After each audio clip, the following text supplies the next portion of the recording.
Hello and welcome everyone to the 5th episode of my VRChat World Showcase series, where I want to just show you 10 new cool worlds in VRChat. Before we get right started, I want to let you know that VRCon is currently taking place. It's an event where you have a lot of different events and people talking about things, showcasing communities, showcasing stuff, how a person made a world in VRChat, or a lot of different things. I'll put a link down in the description to all the events. Maybe you find something that interests you. Personally, I'm really looking forward to the event from Xerix on how he made Fate of the Urblos, and there's a lot of other ones. Alright, let's get started with the first world for today. It's called Comfy Ship by Nerd Cooper. It is Quest compatible, and it is a very nice looking comfy ship. There's a lot of mirrors, there's a lot of different rooms, there's some avatars as well. And yeah, overall it's just a pretty nice looking world to hang out in with friends. Next world is called Capsule by Mochi. It is not Quest compatible and it's very small. This room is everything there is in this world. But it is looking quite nice. It looks very high quality.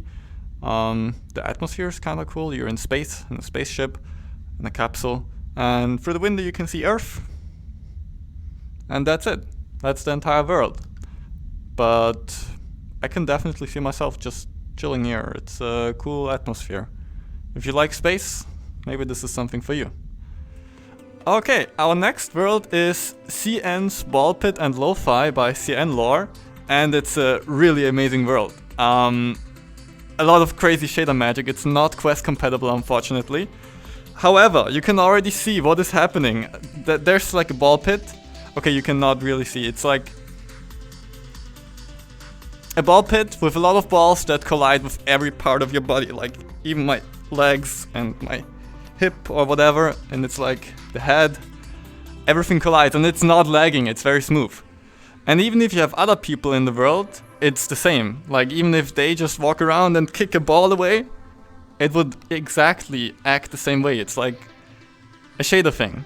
It is not synchronized, so if you can't like play with one ball and another person. Unfortunately that doesn't work, but it's really cool. So let me explain a little bit. When you start, you get to this ball pit and you have a couple of options. You can choose different graphical options, a lot of different colors for the balls. For example, there's one mode that when the balls are completely still, they are black, and the more they're moving, the brighter blue they get. And also there's another mode that mimics the video that is played. Also there's an audio link mode that it is reacting according to the music. Yeah, and then there's different gravity modes. By default it's on high gravity and it's just a ball pit. You have some objects that you can use to move everything around. You have like a big shovel or these turbines that generates wind.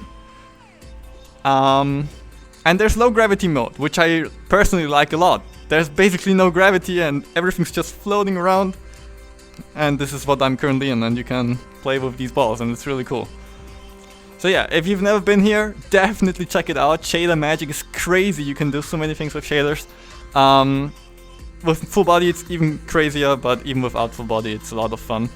And yeah, really cool experience. Also the world is only like 5 megabytes big, it's really like small in terms of size. Okay, next world is called Craz Gravity by Crazium. It is Quest compatible and it is actually a crazy world. You can do fancy stuff with gravity. For example, I can just decide to walk over here and yeah, walk off any ledge that I'd like. It's not easy for your stomach. So, if you're easily motion sick, maybe this is not the best world for you. There's different options to make it a little bit easier on you though. But it's actually just really fun walking around on here. There's a lot of different obstacles and sculptures and everything that you can fully throw up. But yeah, if you like stuff like that, it is actually really cool. Okay, next world is called Cube Gear ClimbJam by Igba von Squid, and it is another climbing world, which is really cool and really fun. Visually, it's maybe not that pleasing. You have a pretty big arena, and when you grab behind you, your back, you get these swords, and with those you can climb around on these ropes you just saw there. Then you can climb up yellow blocks, or you can get attached to these green ones that are moving very fast. Yeah. If you yourself touch any of these red blocks that are going around here, you die, or like you respawn at the save point, but you can destroy them with your swords if you attack these things. Then the red ones are gone as well. You have a lot of coins that you can collect to finish the game, and a lot of different obstacles and puzzles that you need to solve in order to collect all the coins. All in all, it's a really fun climbing world where you actually like have something to do. You actually need to like solve puzzles and collect the coins and do stuff. It's really fun. I can definitely recommend you to check it out. Alright, next we have the world Cyan TimeSpace Lab by Wing. It's a really cool adventure world. Especially if you like Portal, which of course you do, everyone likes Portal, should definitely try out. It's so cool. The entire design is very based on Portal.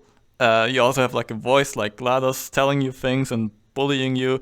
But instead of a portal gun in here, you can pull objects from far. And it's really cool. There's also some other mechanics later with time and different cubes. You will never get a portal gun, but it has a lot of really cool riddles, and it's really fun to explore. The only sad thing about it is that it's not network synced. So if you want to play with a friend, both of you need to do everything alone. Like you need to do the same thing in order to advance.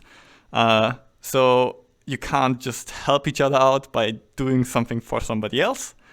But you can still do it if you just tell them, yeah, I did this and that worked, and you can try to solve the problems together.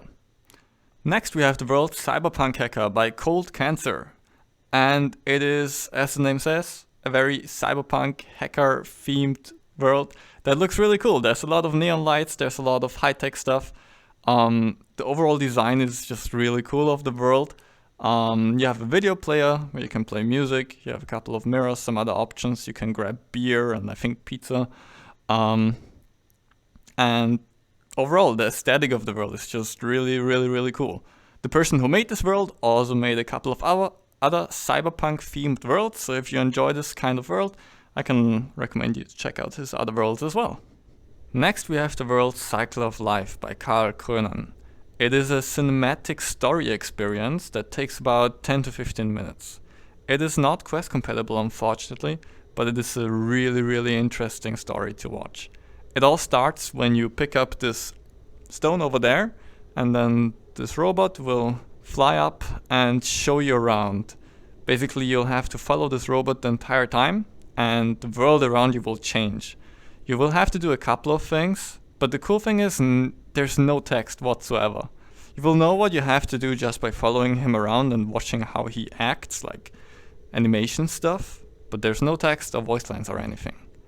Also, the general environment of this world just looks really impressive and good. It is quite heavy on the GPU, but I can definitely recommend you to check it out. Don't want to spoil out too much of the world, so I just showed like the first few seconds of what's happening, but yeah, it's really cool. Next we have the world Dark Scanner by Premium Rumpus. It is Quest compatible and it's also some kind of adventure map. Essentially, you go into a big world, maze, whatever you want to call it, where it's completely pitch black. Like you can see behind me, there's absolutely nothing. And then you have this, a scanner, which will shoot random dots all around where you aim it at. And you will have to use this to navigate through all of this. You can only see the environment by all of the white dots, or like you can also change the color. There's a couple of settings. And yeah, with this, you're able to navigate through there and have a rough idea of how the world actually looks like. And I think this is such a cool idea. It is not really laggy, it's Quest compatible. You can play it with multiple people, it's all synchronized. Here you can see the count, how many of these dots you've placed. And it's just a really cool world. It takes a while, you have to find a couple of artifacts. to finish it. I think the first time I was like 2 hours in here to get through everything. Maybe it's faster, I don't remember, it's been a while. But it's definitely cool, a cool concept. It's definitely worth to check it out. Yeah, really, really cool. Okay, and the last world will be Dead of the Night by Suika. As you can already see, it is a very, very good looking world with a very nice scenery. It's quite heavy on the GPU and it's unfortunately not Quest compatible, but it does look really, really good on PC. You can take a couple of really cool pictures here. You have a house over there, but honestly the main area is just outside. It just looks really good. And it's a really, really good looking world. What else can I say? This shall be the video for today. As always, I have the timestamps. I will have the links to the worlds in the description. You will also see in the corner. Is this the correct side? Yeah, down here you will see if it is Quest compatible and the name and everything. If you have feedback, I'd really appreciate all of it. If you have an idea, a cool world, whatever, you can recommend it in the comments. I'd really appreciate anything. And also, as always, I have a playlist down in the description with all the other episodes. I also have my Illusion GitHub project where I have all of my worlds saved and categorized with tags. If you enjoyed this video, you probably want to try it out. There's a lot of cool worlds that I've put in there. And lastly, one more reminder that VRCon is currently taking place. The link is also down in the description. Check out if you like any of the events. And yeah, I think I don't have anything else to say. I hope you all have a good day and see you next time. Bye bye.